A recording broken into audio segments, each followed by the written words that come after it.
Hello guys, Radhe Radhe. Class 10 chapter number 7 coordinate geometry introduction. दीवार, digital board, ये सब एक प्लान है। जब भी किसी प्लान के ऊपर हम दो लाइन खींचते हैं, एक वर्टिकल होती है, दूसरी हॉरिजॉन्टल, पूरे प्लान को 4 पार्ट्स में डिवाइड करते हैं, इनको क्वाड्रेंट बोलते हैं। दोनों लाइंस मिलके कार्टेशियन प्लान बनाते हैं। कार्टेशियन प्लान 4 पार्ट्स में डिवाइड होते हैं, quadrant first, quadrant second, quadrant third, quadrant fourth. जो वर्टिकल लाइन है उसको वाई एक्सिस बोलते हैं, जो हॉरिजॉन्टल लाइन है उसको एक्स एक्सिस बोलेंगे। वाई एक्सिस और एक्स एक्सिस इंटरसेक्शन करते हैं जिस पॉइंट पे, उसको ओरिजिन कहते हैं। जैसे कि X O X dash, Y O Y dash, ये परपेंडिकुलर है एक दूसरे के ऊपर और मीट करते हैं एट पॉइंट ओ पे, इसको ओरिजिन बोलते हैं। ओरिजिन के राइट हैंड साइड में एक्स एक्सिस की पॉजिटिव वैल्यू होगी और लेफ्ट हैंड साइड में नेगेटिव वैल्यू। ओरिजिन के ऊपर से वाली साइड वाई एक्सिस पॉजिटिव होंगे और इसके नीचे नेगेटिव होंगे।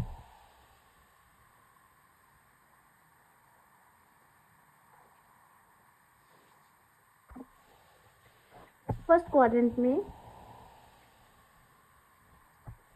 एक्स के क्वाड्रेंट और वाई के दोनों पॉजिटिव होंगे। सेकंड क्वाड्रेंट में एक्स की वैल्यू नेगेटिव होगी, वाई की पॉजिटिव, मीन्स एक नेगेटिव दूसरी पॉजिटिव। थर्ड क्वाड्रेंट में एक्स भी नेगेटिव होंगी, वाई की वैल्यू भी नेगेटिव। फोर्थ क्वाड्रेंट में एक्स की पॉजिटिव, वाई की नेगेटिव।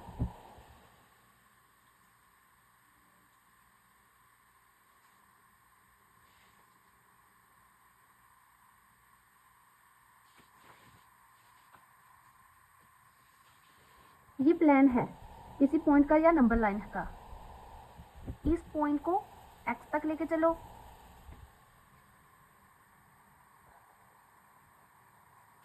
या वाई तक लेके चलो। हमेशा पहले एक्स की वैल्यू लिखेंगे, फिर वाई की वैल्यू।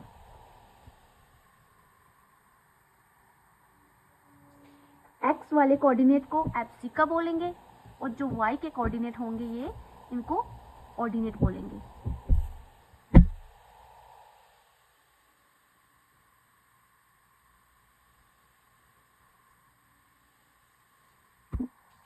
किसी भी पॉइंट की दो वैल्यू होती है, एक एक्स की वैल्यू होती है, दूसरी वाई की। एक वैल्यू एक्स में शो करेंगे, दूसरी वाई में शो करेंगे।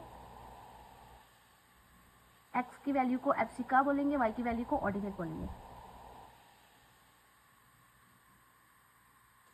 जरूरी नहीं हर बार आपके पॉइंट कोऑर्डिनेट में आए, हो सकता है कोई पॉइंट आपका एक्स में आए, एक्स की वैल्यू मान लो जैसे -4 है और y में हम गए ही नहीं तो y की वैल्यू क्या हो जाएगी 0। x मान लो x 3 है, -3, और y में हम गए नहीं, y की वैल्यू हो जाएगी 0।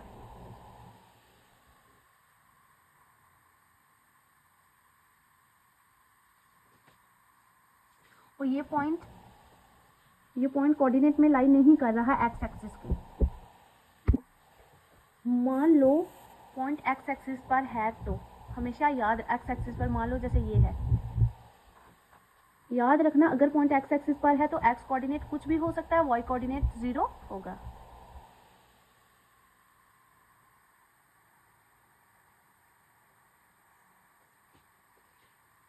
अगर आप अपने घर में बैठे हो तो अगर मैं आपसे पूछूं आप अपने घर पे बैठे हो तो आपका अपने घर से दूरी 0 होगी, क्योंकि ये पॉइंट एक्स एक्सिस पे है इसलिए वाई कोऑर्डिनेट 0 होगा। एक्स एक्सिस पर कोई भी पॉइंट होता है तो वाई कोऑर्डिनेट 0 होगा। वाई एक्सिस पर कोई भी कोऑर्डिनेट होता है तो उसका एक्स एक्सिस 0 होगा।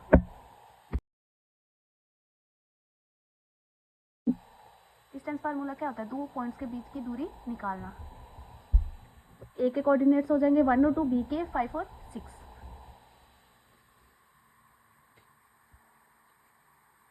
पहले हम लिख देंगे x1 की वैल्यू, ये हो जाएगी x1 1, x2 5, y1 हो जाएंगे 2, y2 हो जाएगा 6। और डिस्टेंस फार्मूला क्या होता है? अंडर रूट में लिखना है, x2 माइनस x1 का whole square plus y2 minus y1 का स्क्वायर, पूरे को स्क्वायर कर दिया। पहले हम लिख देंगे इनकी वैल्यू, क्योंकि कैलकुलेशन करने में मिस्टेक नहीं होगी। अब इनको फार्मूले में अप्लाई करना, ए बी, ठीक है। x2 क्या हमारे पास? x2 5, 5 फार्मूले का -1 का होल स्क्वायर प्लस 6 - 2 का होल स्क्वायर। 5 में से 1 के तो 4 का स्क्वायर, 6 में से 2 के तो 4 का स्क्वायर। 4 4 16, 4 4 16, सबको अंडर रूट पे लिखेंगे, इनको ऐड करेंगे 32 और 4 इंटू अंडर रूट 2 का यूनिट हमारे पास डिस्टेंस निकल जाएगा।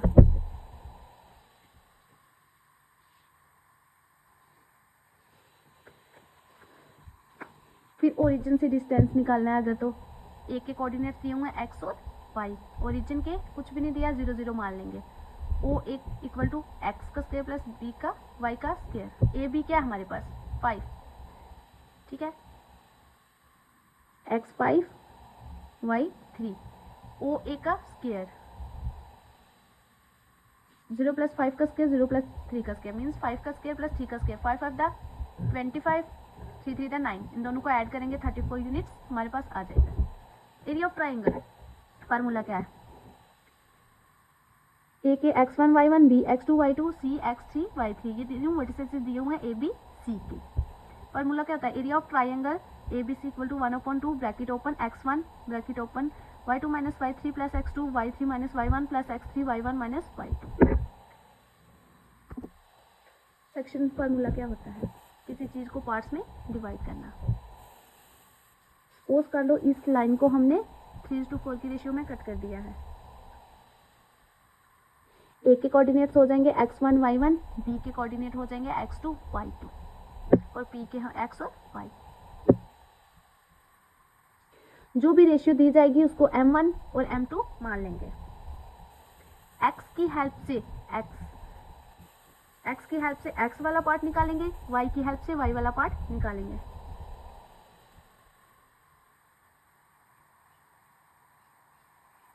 और फार्मूला बनाते हैं x और y का, m1 x2 plus m2 x1 upon m1 plus m2, m1 y2 plus m2 y1 upon m1 plus m2।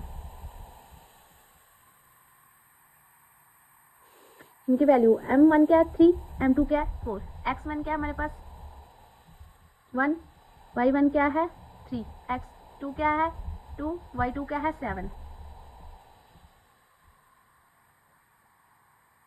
Value हमें सारी दी हुई हैं, अब वैल्यू पुट करेंगे। ए के जो पॉइंट्स हो जाएंगे x1 y1 हो जाएगा, बी के कोऑर्डिनेट्स हो जाएंगे x2 y2।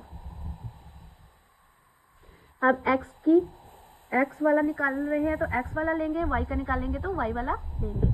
देखो m1 क्या है, रेशियो m1 की क्या दी थी 3 इंटू x2 क्या दिया था हमारे पास 2 प्लस फार्मूले का m2 क्या आ गया हमारे पास 4 इंटू x1 क्या है हमारे पास 1 upon ratio m1 plus m2 means 3 + 4।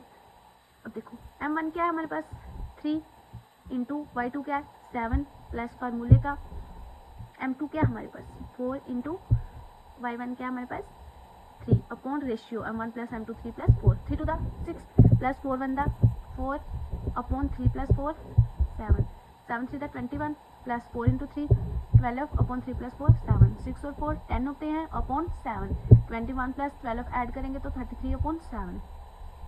हमारे पास कोऑर्डिनेट्स आ गए, x के कोऑर्डिनेट्स आए 10 अपॉन 7, y का कोऑर्डिनेट्स आया 33 अपॉन 7।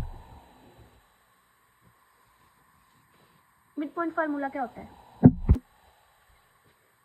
जो पॉइंट कट रहे हैं वो मिड पॉइंट है। मिड पॉइंट लाइन को इक्वल पार्ट्स में कट कर देना, ठीक है, लाइंस को जैसे ये इक्वल पार्ट्स में कट कर दिया।